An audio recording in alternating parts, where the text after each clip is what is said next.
So this is just like a real brief ultrasound. It's not like a full ultrasound where I'm checking the anatomy of the brain and the heart and the kidneys. So the first thing, uh, so the most obvious thing that jumps out to me, here's the placenta. So this is like a flashlight beam, and then the the sono head is right here, and this would be like the table down here, and it's like a flashlight beam. So I can see that the baby's real active, moving around a lot. That's an important sign because an active baby is a baby that's getting all the blood and oxygen and nutrients, and all the metabolic waste products are being carried away. So it's a baby that's not hypoxic or acidotic. So I see a baby that's moving around like this. That's very reassuring. It tells me that the placenta is working well, and it's okay to continue the pregnancy for at least another week or so. So here's the placenta. It's anterior. So I guess that's our.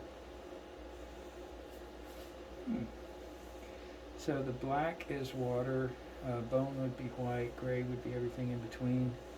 So this black is the amniotic fluid. There's a little bit of the umbilical cord.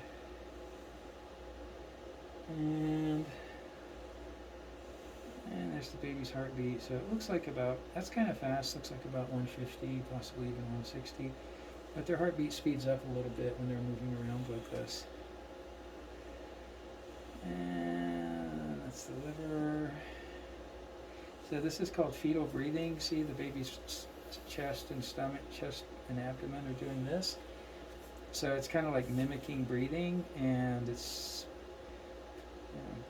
so that may be strengthening the muscles so that it's ready to breathe regular air after it's born. So right now it's just sort of sucking water in and out of its lungs. So of all the findings that you have on the ultrasound, the fetal breathing is the most reassuring one, because if a baby starts to get sick, the fetal breathing is the first thing to go. So if you see the fetal breathing, that's very reassuring. And so I would call this a biophysical profile of 8 out of 8, because we got fetal breathing, we've got tone, we've got movement, we've got a good amniotic fluid index. So everything about this is very reassuring. And you want to see where's the head, so the head is down. And if you ever see the term biparietal diameter, biparietal diameter in one of the books. So the parietal region of the skull is the sides, and one of the measurements that we do when we're measuring the baby is the biparietal diameter. So I'll just do that real quick. And you start up here on the outside, and then you go straight across to the other side. You keep it on the inside. So 7.5 centimeters. So that's about the size of the baby's head, which makes sense, 28 weeks. And just to sort of confirm that, I'm going to go to the calculations, fetal diometry, biparietal diameter, and it says, 30 weeks. Okay, so it's a little bit bigger. It's supposed to be within about a 3-week range. So anyway, so we looked at the biparietal diameter, and then there's the spine, and then down here. It's moving around a lot. I'm thinking negative femur length. But anyway, it's a nice active baby. So now I'm going to measure the AFI. So you do that in 4 quadrants, each quadrant around the umbilicus. And you find the biggest pocket that you can in that quadrant, but you're not allowed to cut through the umbilical cord. So, and there's a bunch of umbilical cord in there. So I'm going to measure over here. So there we go. So 3.25.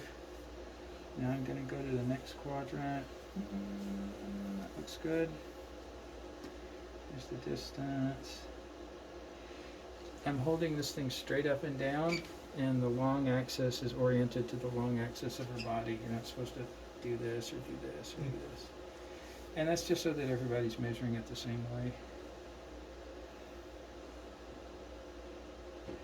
So we have 3.25 plus 5, we're up to 8.35. Now I'll go down here, and there's a good big pocket in there.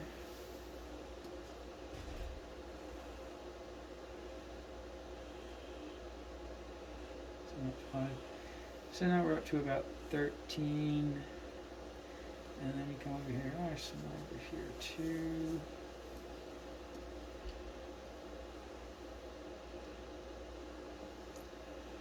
And now we're at about 15, so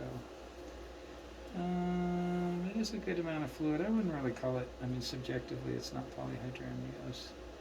So anyway, everything looks good.